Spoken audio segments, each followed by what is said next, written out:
California, Los Angeles in particular first, and then Santa Barbara and San Francisco, and pretty sure Eureka, and then it's to the Northwest. But as far as Phoenix goes, I had a wonderful time. I stayed with my great aunt and uncle, who are phenomenal hosts. They spoiled me so bad. And I was there for 3 nights, 1 night extra because I was sad to leave the person that I was actually visiting, who I know I've told you a million times, but it happens to be my little brother who's a freshman at Arizona State. It was so great to see him. Like, I could tear up right now just talking about it. I think it was good timing because he's been in school for a month and a half, so he loves it, definitely. And he does have like a couple of really good friends. And you know, at this point, like everyone's kind of just like friends with each other, but that doesn't mean they're necessarily the most compatible. So he's in that stage of adjustment. But he's also starting to, I guess, realize how far away from home he is. And in addition to missing people from home, including his family, even though he doesn't admit it, it's just very different, you know, coming from the Northeast to go to the Southwest. It's a different experience, and he goes to school with a lot of people who grew up around this area, so it's all very familiar to them, and then it's not very much so to him. So that's, you know, that'll take some time. I told him it'll be, you know, at least like halfway through the second semester for him to be like, oh my gosh, I love it here. Like, not that he doesn't love it here, but like, I'm so glad I came here kind of thing. Or maybe, I mean, I was always happy being at Syracuse, but it wasn't until senior that I was really, would get all like, oh, it's the best decision of my life. I don't know. Like ridiculous, sentimental things like that. So I got there kind of later on Thursday, and my brother wanted me to go out with him, but I was like really tired, and it's like a 20-minute drive between where his school is, or the campus that he lives on, and where my aunt lives, so I wasn't really too keen on that. So I just like had dinner, went to bed kind of early. The next day, my great aunt and uncle and I went to the Phoenix Art Museum, which is huge, and I only saw like a sliver of it, but there was a Cezanne exhibit that was pretty spectacular, and I enjoyed a lot because I studied him while I was in France. And from there we went our separate ways. I drove to Tempe to see my brother for the first time, and I was like crazy excited. And then I took him out shopping.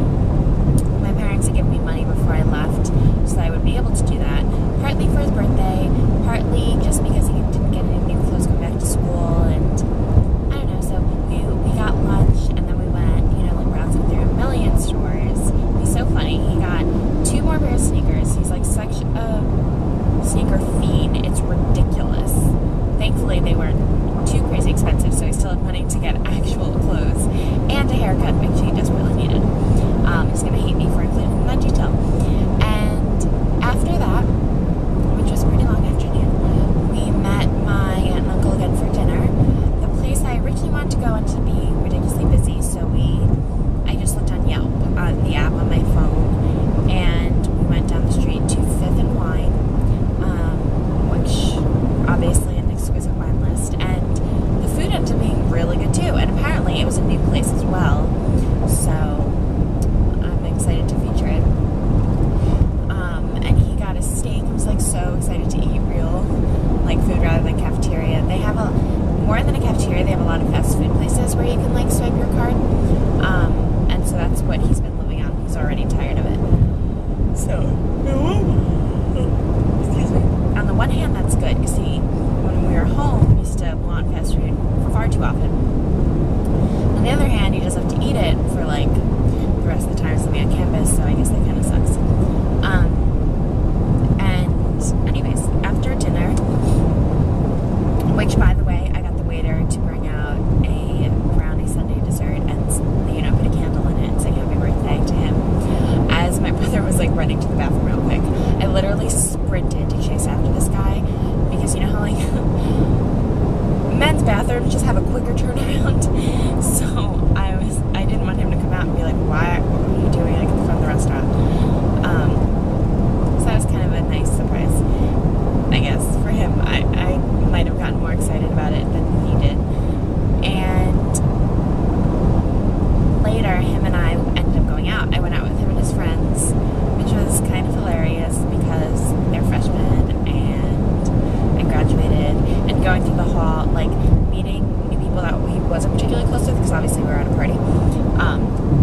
oh, what year are you? And I'm like, oh, I don't go here. I'm visiting my brother. And they're like, oh, where do you go? I'm like, I went to Syracuse.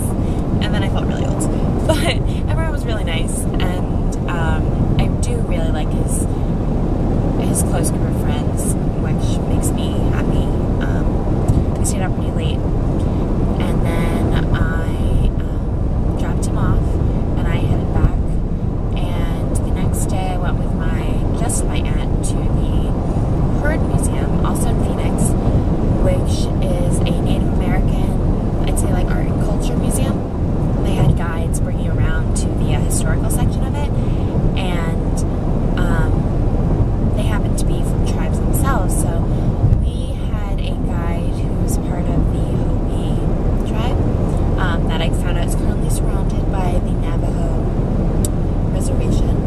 After that museum, I got a quick bite to eat, and then my great uncle picked my aunt up and dropped me off at my brother's dorm because we went to the ASU and Oregon game, and it was so fun. To begin with, I've never been in an open air football stadium, so that was really, really cool. And they have fireworks, which is just always fun. Every time at the beginning of the game, and then every time they scored. Plus, it happened to be like a pretty good game for the first half of it, at the very least. Because Oregon's ranked for, I don't know if you're watching this, like you pay attention to college football. And I'm not a particularly big football fan, but I love being a part of that crowd and the school spirit and stuff. So, Oregon's ranked 4 in the nation, and ASU is nowhere near there. So they did make a few mistakes, but then they also made a couple of like really amazing plays. So it was really exciting, and we got 5 guys, like 18-year-olds that I hang out with. But it was nice. And then we got a quick sandwiches after because we were both starving. And then I dropped him off and I said goodbye. And I was really sad, but he was like in a rush because he had to go out and celebrate his birthday. His birthday's today. But he'll probably be sleeping most of the day, so I guess I don't feel so bad for leaving. But yeah, like I said, it was so